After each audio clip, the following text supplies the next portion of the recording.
مومل قرآن کی دلہن ہیں۔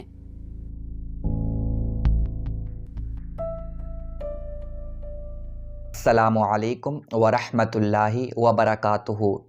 حضرات، ابھی جو آپ نے چھوٹا سا ویڈیو دیکھا ہے، اس میں آپ نے کیا دیکھا؟ قرآن کی دلہن۔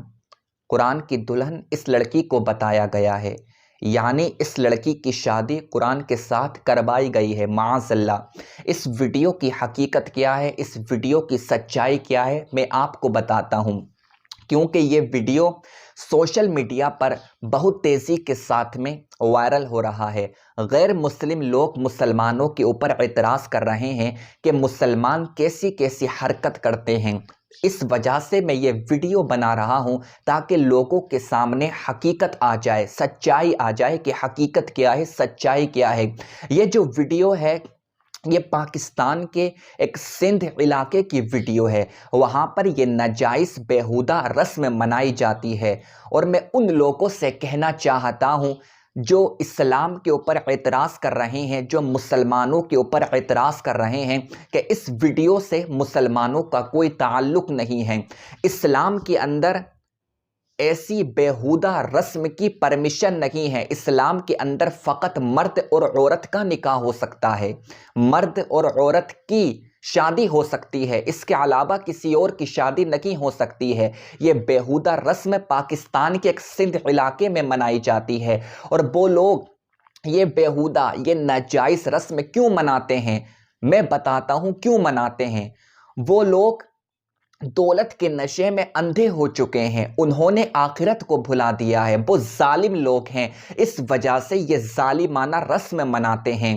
ان کی سوچ کیا ہے، ان کی فکر کیا ہے کہ اگر ہم اپنی لڑکی کا نکاح کریں گے، اپنی لڑکی کی شادی کریں گے تو ہمیں جہیز دینا پڑے گا، جب ہم اپنی لڑکی کی شادی کریں گے تو ہمیں کھانا کھلانا پڑے گا، اور کھانا کھلانے میں، جہیز دینے میں، شادی کرنے میں بہت سارا پیسہ خرچ ہو جائے گا، ہم برباد ہو جائیں گے۔ اس وجہ سے وہ یہ ظالمانہ بیہودہ رسم مناتے ہیں تاکہ لڑکیوں کی شادی نہ ہو، اور لڑکیاں شادی نہیں کریں گی تو ہمارے پاس میں مال بچے گا، اگر ہم لڑکیوں کی شادی کریں گے تو ہم برباد ہو جائیں گے، معاذ اللہ۔ ایسے لوگوں پر اللہ کی لعنت ہو جو لڑکیوں پر ظلم کر رہے ہیں۔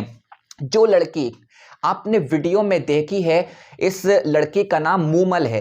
اس کا خود کا بیان ہے کہ میرے پاس میں میرے گھر والے آتے ہیں اور مجھ سے کہتے ہیں کہ ہمیں تمہاری شادی کرنی ہے، تم نئے کپڑے پہن لو۔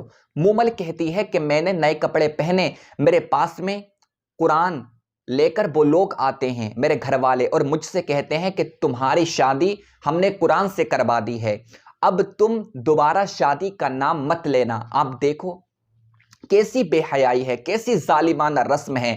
قرآن و حدیث میں، ہمارے اسلام میں ایسی بیہودہ رسم کی پرمیشن نہیں ہے، ایسی بیہودہ ظالمانہ رسم کی پرمیشن نہیں ہے۔ اسلام کے اندر فقط مرد اور عورت کا نکاح ہو سکتا ہے، اس کے علاوہ کسی اور کا نکاح نہیں ہو سکتا۔ تو جو لوگ یہ ویڈیو دیکھنے کے بعد میں مسلمانوں کے اوپر اعتراض کر رہے ہیں کہ مسلمان کیسی کیسی حرکت کرتے ہیں، میں ان سے کہنا چاہتا ہوں یہ جو حرکت لوگ کر رہے ہیں ان سے ہمارا کوئی تعلق نہیں ہے۔ یہ دولت کے پجاری ہیں، یہ اندھے ہیں، انہوں نے اپنی آخرت کو بھلا دیا ہے۔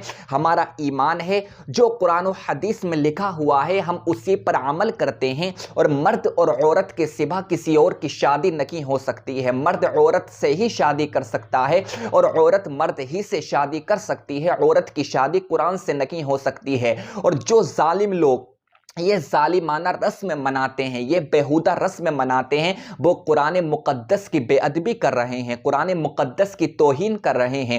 اور قرآن پاک اللہ تعالیٰ کی کتاب ہے، جو اس میں شک کرے گا، جو اس کی بے ادبی کرے گا وہ کافر ہو جائے گا۔ قرآن کی بے ادبی کرنے والا کافر ہے۔ تو جو ظالمانہ رسم یہ منا رہے ہیں، میں ان سے کہتا ہوں کہ تمہارے اوپر توبہ واجب ہے، تم نئے سرے سے ایمان لے کر آؤ، کلمہ پڑھو، اس کے بعد میں تم نکاح کرو. ایجاب و قبول کرنا تمہارے لیے بہت زیادہ ضروری ہے کیونکہ کہ تم کافر ہو چکے ہو, تم نے قرآن کی بے ادبی کی ہے, قرآن کی توہین کی ہے. کسی لڑکی کا نکاح قرآن سے ہو سکتا ہے؟ یہ کیا مذاق ہے؟ پیسوں کی خاطر, دولت کی خاطر, دولت کے پجاری بن کر تم لوگ اندھے ہو چکے ہو. اس وجہ سے لڑکیوں کا نکاح نہیں کر رہے ہو کہ ہمیں جہیز دینا پڑے گا, ہمیں مال دینا پڑے گا, ہمیں لوگوں کو کھانا کھلانا پڑے گا. کیوں بھول جاتے ہو کہ سارے کام اللہ تعالیٰ کرنے والا ہے؟ اگر تم سچی نیت رکھو گے, اللہ کے اوپر بھروسہ رکھو گے تو اللہ تعالیٰ تمہارا کام کروا دے گا. کتنے غریب لوگ ایسے ہیں, کتنے غریب لوگ ایسے ہیں جن کی 3 لڑکیاں ہیں, 5 لڑکیاں ہیں, 7 لڑکیاں ہیں, اس کے بعد میں بھی وہ لوگ مزدوری کرتے ہیں, محنت کرتے ہیں اور اپنی لڑکیوں کا نکاح اچھے گھر میں کرتے ہیں. وہ یہ بیہودہ رسم نہیں مناتے ہیں, وہ یہ ظالمانہ رسم نہیں مناتے ہیں, کیونکہ ان کا جو بھروسہ ہوتا ہے وہ اللہ تعالیٰ کے اوپر ہوتا ہے. اور اللہ تعالیٰ کی رحمت سے کبھی نا امید نہیں ہونا چاہیے. تم ظالمانہ رسم منا رہے ہو تو اس کا مطلب یہ ہے تمہارا بھروسہ اٹھ چکا ہے اللہ تعالیٰ کے اوپر سے, اس سے تم نا امید ہو چکے ہو. اللہ تعالیٰ قرآن مقدس میں ارشاد فرماتا ہے لا تقنطوا من رحمت اللہ, اللہ کی رحمت سے کبھی نا امید مت ہونا. اور جو اس کی رحمت سے نا امید ہو جاتا ہے, مایوس ہو جاتا ہے, اتنا سمجھ لو کہ اس کے اوپر توبہ واجب ہو جاتی ہے, کیونکہ مایوسی کفر ہے, نا امیدی کفر ہے. اللہ کی رحمت سے کبھی ہمیں نا امید نہیں ہونا چاہیے. اللہ تعالیٰ سب بندوں سے پیار کرتا ہے, سب بندوں سے محبت کرتا ہے. اگر اللہ تعالیٰ کسی کو 5 لڑکیاں عطا کرتا ہے, 7 لڑکیاں عطا کرتا ہے تو ان کا انتظام بھی کرتا ہے. سب کام اللہ تعالیٰ کرنے والا ہے, تم اس پر بھروسہ تو رکھو. اگر اللہ تعالیٰ کسی کو 8 لڑکیاں یا 9 لڑکیاں عطا کرتا ہے تو اللہ تعالیٰ سب کی شادی بھی کرواتا ہے, اس کو اتنا مال دیتا ہے کہ وہ سکون سے اپنی بیٹیوں کا نکاح کر لے. کام بنانے والا اللہ تعالیٰ ہے, بس بھروسہ ہونا چاہیے پروردگار کے اوپر. تو میں ان لوگوں سے گزارش کرتا ہوں جو لوگ یہ ظالمانہ بیہودہ رسم مناتے ہیں, قرآن کی بے ادبی کر رہے ہیں, قرآن کی توہین کر رہے ہیں, اپنی لڑکیوں کا نکاح قرآن کے ساتھ میں کروا رہے ہیں. اسلام کے اندر ایسی بیہودہ رسم کی پرمیشن نہیں ہے, اسلام کے اندر ایسی ناجائز رسم کی پرمیشن نہیں ہے. یہ قرآن کی بے ادبی ہے, قرآن کی توہین ہے. ایسا نہیں ہو سکتا. آپ اپنی لڑکیوں پر ظلم کر رہے ہو کہ آپ ان کا نکاح کسی لڑکے کے ساتھ میں نہیں کر رہے ہو, کیونکہ لڑکی کا نکاح لڑکے کے ساتھ میں کی ہوگا, کسی اور کے ساتھ میں نہ ہوگا. آپ اتنا سمجھ لو, اگر آپ ایسا کر رہے ہو تو آپ گناہ گار ہو. اللہ رب العزت کی بارگاہ میں دعا کرتا ہوں جو لوگ یہ ظالمانہ حرکت کر رہے ہیں, ظالمانہ رسم منا رہے ہیں, اللہ تعالیٰ ان کو ہدایت عطا فرمائے اور ہم سب کو اسلام کے طریقے پر چلنے کی توفیق عطا فرمائے.